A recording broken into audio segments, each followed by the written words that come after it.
Hello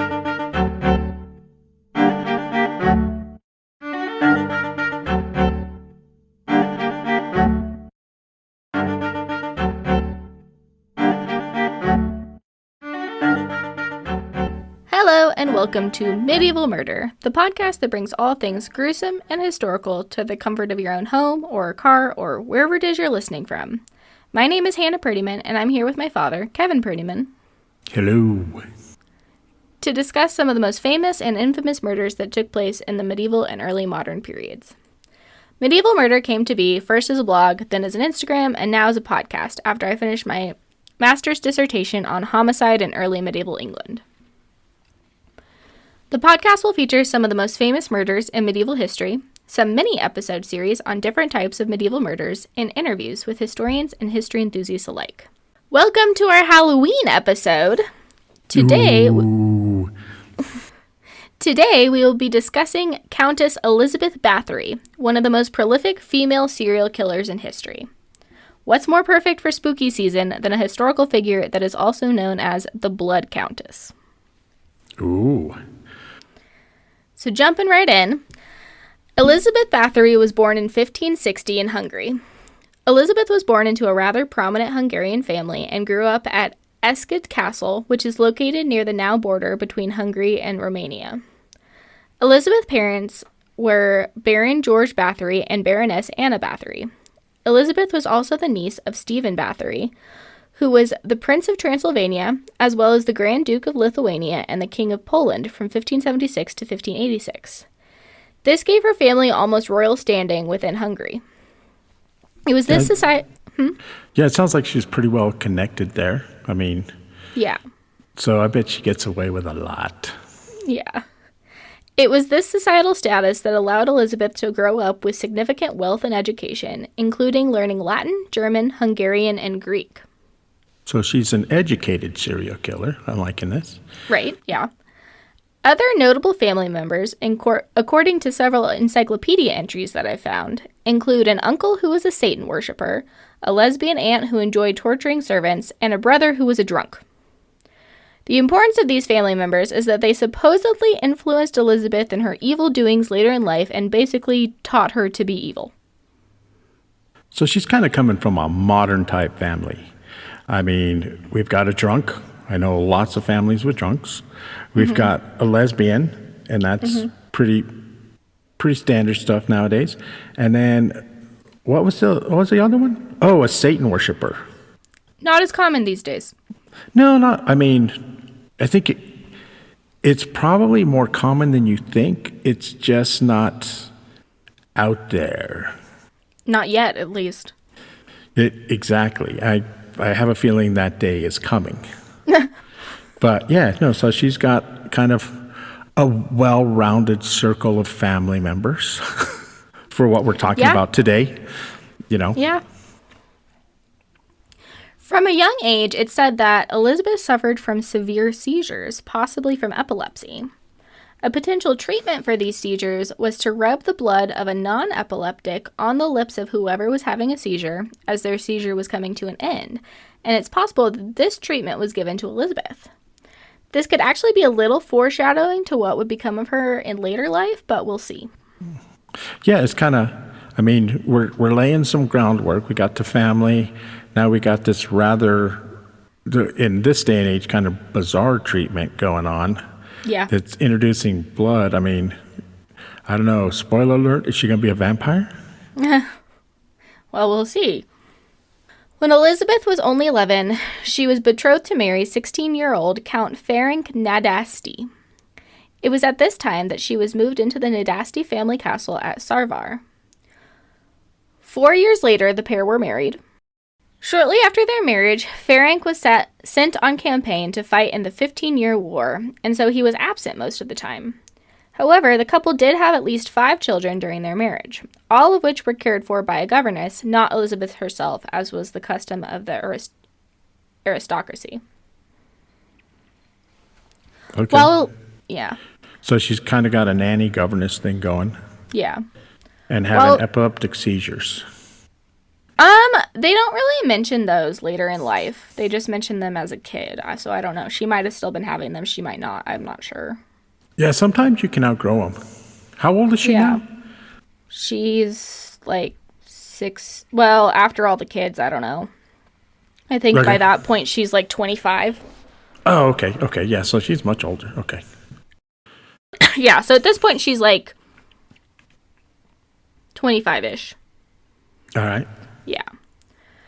When Elizabeth's husband was away, she began to beat the servants and started to seek out the black arts in an attempt to practice witchcraft. This is the husband. While her husband's away. Oh, she starts doing this. Yeah. Okay, say what she's doing again one more time for me. She's beating her kids, seeking the dark arts? No. What did I just hear? I don't know. While Elizabeth's husband was away, she began to beat the servants and started to seek out the black arts in an attempt to practice witchcraft. Oh, okay. So it's the servants. I thought she was beating her kids. Okay. No, her kids aren't really mentioned again. Yeah. These sadistic tendencies became worse after her husband died. Most likely because she didn't really need to hide it from him anymore. Oh. Game on.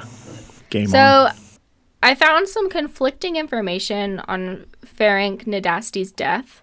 From what I found, he either died in 1604 after coming down with a disease several years earlier that eventually killed him, or from a wound inflicted in battle in 1604. So, either way, he's dead. I'm not sure how. But he's dead. Pretty sure she didn't kill him. No, she didn't kill him. Okay. No. So this is now 1604, so she's now 44. So she's 44. Her kids are probably grown and married off by now. So Ferenc's will passed all of the estates, as well as the well-being of Elizabeth and her children, to Georgi Thurzo or Emer Megagyeri. Again, conflicting information, so I don't know. If I had more time, I'd definitely do more research, but I think that may also mean learning Hungarian, and I definitely don't have the time for that right now. So, one of these people took over. So she got kind of cut out of the will? No, like, she still has, like, some of the estates, and she can still go to all of those places, and she still has all the money. Okay.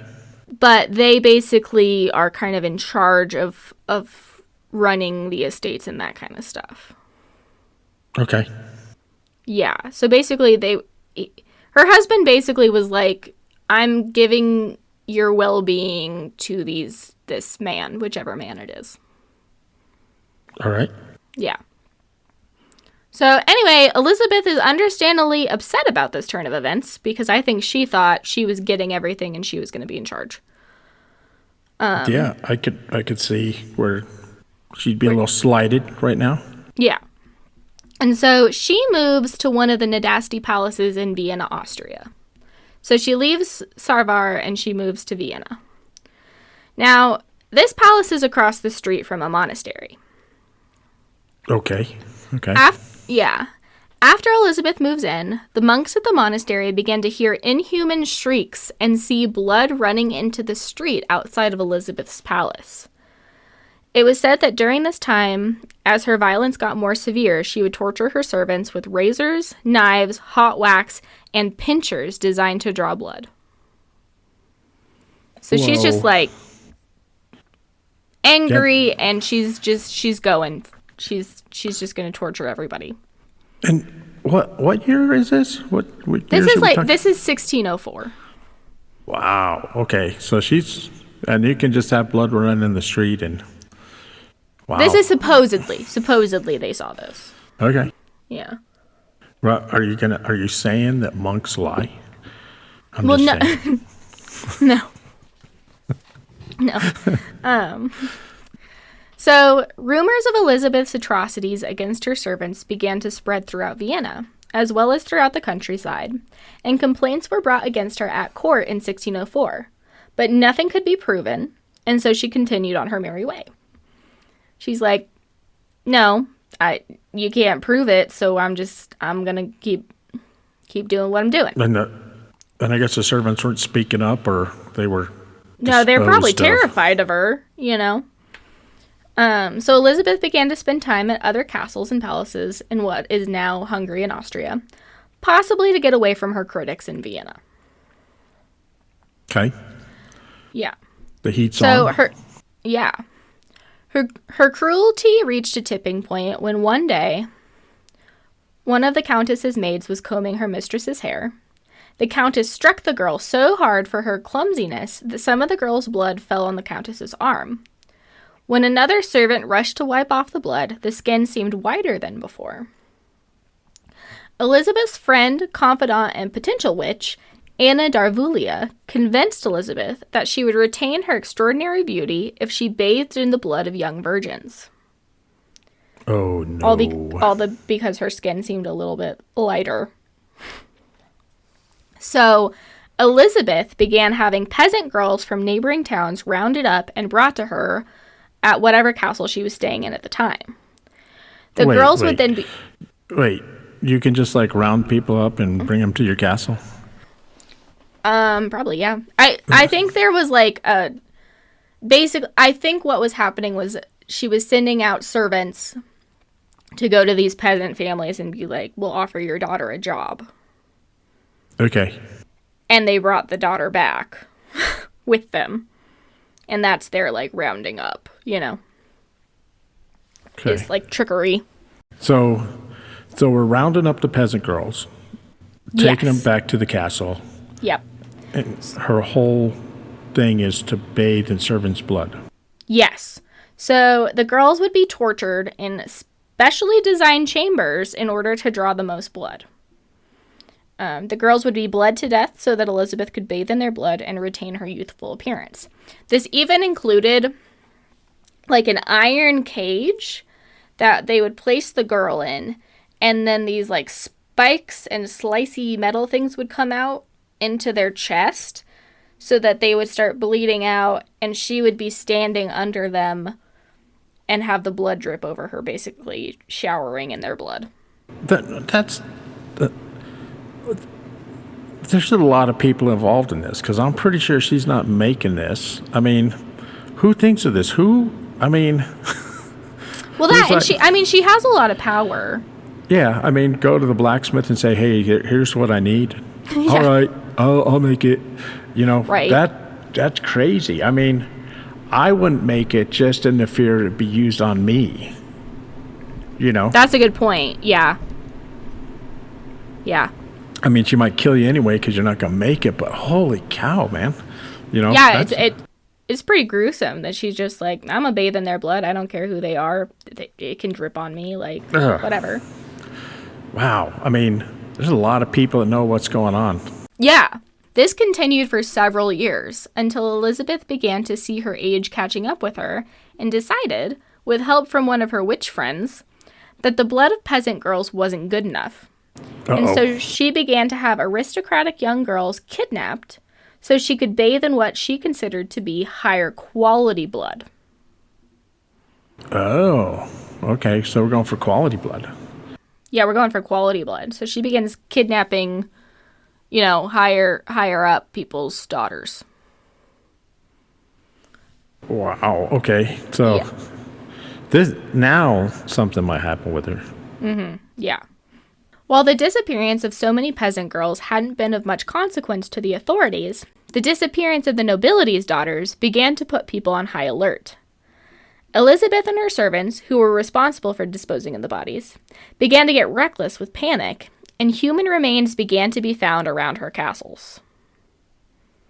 Okay. So I think initially, supposedly, I found some conflicting sources, so I'm not really sure. But supposedly she had this weird relationship with one of the pastors at the Protestant church near her. And he basically would, no questions asked, would bury all the bodies of the young girls in the consecrated ground because she was actually pretty religious. And so she wanted them to have a Christian burial. Well, okay. And so he was just burying all these bodies And so then there's that. I mean, there's that. But then supposedly she had a falling out with him. And the next pastor was like, I'm not going to do it. And so then her servants just start dumping bodies. it's a lot of bodies at this point. Yeah, because this is probably 6 years later. Okay. Yeah. So she's been doing this for 6 years. With all of the rumors that had been circulating about her for years, the Hungarian authorities sent men to examine one of her castles to find proof of the rumors. Because now they found some of these bodies that have evidence of torture. They're close to her castles. And there's all these rumors flying around about, the monastery and the blood in the street and her just, razoring her servants. Right. And so they send some men to one of her castles. There they found the torture chambers, the blood. I was going to say, there's got to be some evidence. Yeah, and the servants who were terrified that they would be next. So they find all this evidence. And so Elizabeth is placed on house arrest awaiting trial. Okay. Yeah. So during this 2-year period of house arrest, she's under house arrest for 2 whole years, the authorities began to gather evidence against Elizabeth, including over 300 witness statements. Wow, okay. See, I told you a lot of people knew. Yeah, a lot of people know. The witnesses put together a list of almost 650 servant, peasant, and noble girls who had been tortured and murdered by Elizabeth Bathory. 650 over 650, almost 650, over a period of just 6 years. Wow. Yeah. She was going for it. She's got definitely an issue, some sort of issue there. Yeah. So they found these 300 witnesses. There's a list of almost 650, and her remaining family still tried to pull strings and send her to a nunnery instead of prison. Her family's like, no, just send her to a nunnery. It's all good. Nobody needs to know. But, there's 300 witnesses. And so stories of this situation and all of her atrocities begin to spread around the country. Or, I guess, kingdom. And so, instead of sending her to a nunnery, the authorities decided she would remain under house arrest. For the time being, until she could stand trial, basically. Okay. Yeah. So, some of the servants who had actually confessed to aiding Elizabeth in these murders. And any of them who confessed were actually executed themselves. What, the servants were executed? Yes, and some of them were burned alive. Others confessed under torture, and this torture included pulling their fingers off, which I think, you can't really trust that confession. And then others who weren't as directly related but knew what was going on, they were beheaded instead. So a little bit nicer than being burned alive. Meanwhile, she's just hanging out. Yeah, she's under house arrest. So we decided that the servants are going to die and she's just going to hang out until we can try her. But we've decided the servants are guilty.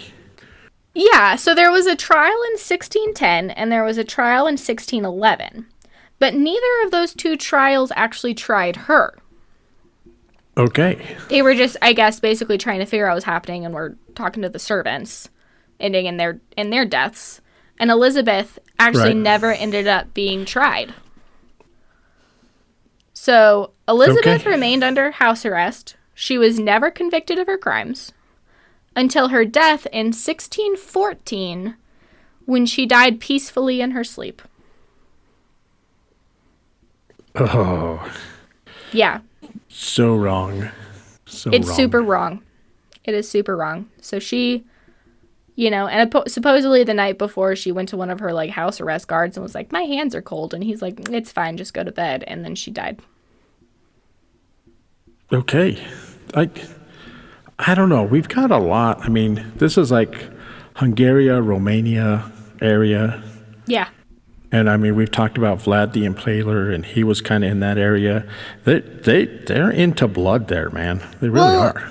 And some people have like compared her to like Vlad the Impaler and basically made her the like female Dracula, kind of. Okay, yeah, so, I was gonna say. Since then, there's been a lot of like folklore and popular culture about her. Right.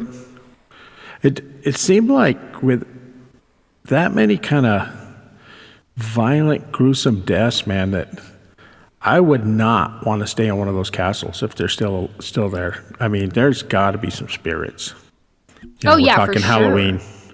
We're talking Halloween. There's got to be some spirits, and Well, and it's either Elizabeth Bathory who's going to come get you, or it's going to be the ghosts of all the peasant girls she killed. Yeah, or what about the servant girls that got tortured, or the servants that got tortured, and then the ones that ended up getting burned or beheaded on her behalf. I mean, yeah, and she just got to die peacefully in her sleep. She's like, it's fine.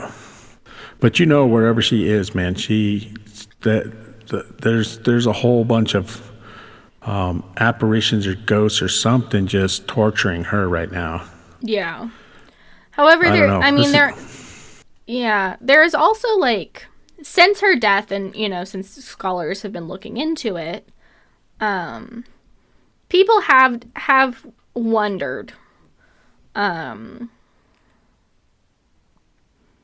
if it was actually just a conspiracy because she was so wealthy, and basically her family owned a lot of land.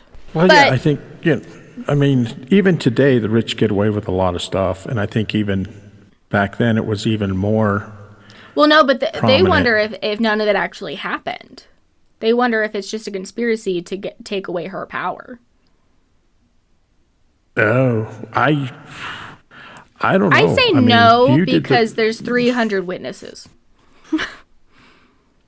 Yeah, no, I mean, you did the research. I mean, and I mean, the story is like kind of mind-blowing, but then, I wasn't alive in 1610, so I don't know, what might have gone on. But it's a gruesome story. It's an interesting story. I mean, and I think we're all gonna side on the side that, this happened. Because you can have the conspiracy either way, that they were trying to rid her of her power, or she was a psycho and she used her power to conceal it and get away with it. Yeah. But I mean, I think regardless, they executed a lot of people in relation to this case. Yeah, so a lot of people died whether or not she did any of this. I personally think she did it. Yeah, I don't know. It's wild. Yeah, no, isn't that crazy? So Elizabeth Bathory, Blood Countess, Yeah, I don't know. I'd kind of like to visit Hungary, Romania, that portion of the world, and just check it out, because it seems like it to me. I mean, with Vlad and her, it's got. I mean, there's a lot of stuff happening. A lot of stuff has happened there. I mean, a lot of stuff's happened everywhere, but it just seems like I understand it's a really beautiful part of the world, but is the shadow still there?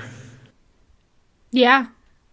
Well, it's kind of interesting when you go to some of these places. Like, I mean, we were in Iceland and we were in Edinburgh. I mean, sometimes you can, when we were at, in Iceland where they did the thing, you can kind of feel it, and when you're walking around Edinburgh, you can kind of feel the past. Yeah. You know what I mean? So I wonder if you're like walking around Romania, Hungary, if you can kind of feel it, Yeah, maybe. But I will be honest I will be honest, in Amsterdam, I got nothing. No, you didn't feel it in Amsterdam. I wasn't feeling it in Amsterdam, London a little bit, but In Amsterdam, you were like, it's fine. It's a happy place. It's a happy place. I mean, there's beer, cheese, apple pie, Bikes everywhere. Tulips, bikes. Yeah, I was just totally into that whole thing. Yeah. Yeah. This one ended up being a shorter episode than I was expecting, but mostly because I have a lot of conflicting sources. So we might dip our toes in as an update later, in a future episode, just to see if I can find any more information on her. Yeah, or maybe just a tag at the end of something. If we find a little more, I'll even start looking because I'm a little creeped out by her. Maybe I don't want to look. I don't know. Yeah. Yeah, well, happy Halloween, everybody. Yeah, let's be safe out there. I mean, Halloween's coming. There's ghosties, ghoulies, leaves on the ground. I mean, I got to thinking about it the other day. You could not do Halloween in the springtime. It just wouldn't be the same. It would not. I mean, there's not that chill in the air. There's not leaves rustling. There's not maybe, frost and just the chill of the night air. Yeah. So thank you for listening to Medieval Murder. If you have any listener questions, comments, or topic suggestions, please feel free to reach out via our Twitter account @MurderMedieval, our Instagram account @MedievalMurder, or via email at info.medievalmurder@gmail.com. We will have some new merch designs coming to you soon, just in time for the holiday season. Tune in later for our next podcast.